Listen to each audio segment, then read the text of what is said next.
Dieu a permis à son Fils bien-aimé, plein de grâce et de vérité, de quitter un séjour de gloire ineffable pour venir dans un monde souillé par le péché et assombri par la malédiction et la mort.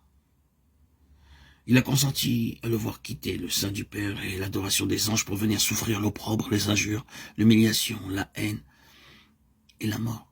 C'est pour nous racheter que Jésus a vécu, a souffert, est mort. Il est devenu homme de douleur afin de nous faire participer à la joie éternelle. Le châtiment qui nous donne la paix est tombé sur lui. Et c'est par ses meurtrissures que nous sommes guéris. Ésaïe 53, 5. Contemplez-le au désert, en Gethsémanée, sur la croix, le Fils immaculé de Dieu, chargé du fardeau de nos péchés. Celui qui avait été un avec Dieu éprouva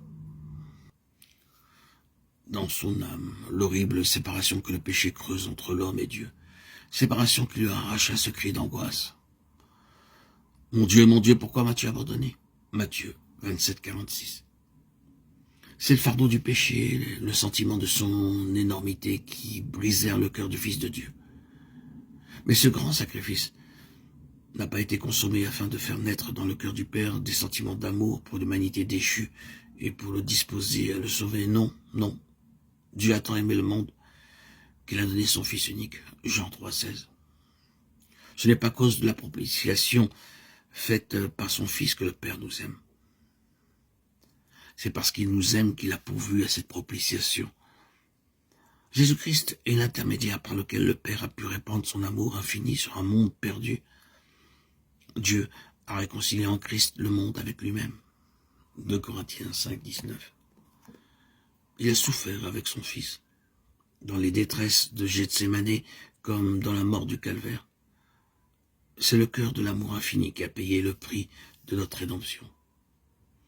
Jésus dit, le Père m'aime parce que je donne ma vie afin de la reprendre. Jean 10, 17. En d'autres termes, l'amour que mon Père vous porte est si grand qu'il m'affectionne davantage pour avoir consenti au sacrifice de ma vie afin de vous racheter.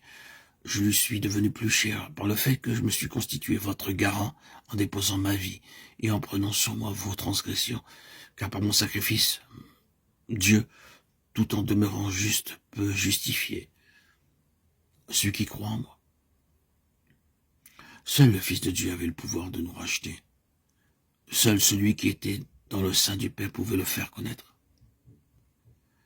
Seul un être connaissant la hauteur et la profondeur de l'amour de Dieu pouvait les révéler. Il n'a fallu rien de moins que le sacrifice infini consommé par Jésus-Christ en faveur de l'homme perdu pour exprimer l'amour du Père envers l'humanité déchue.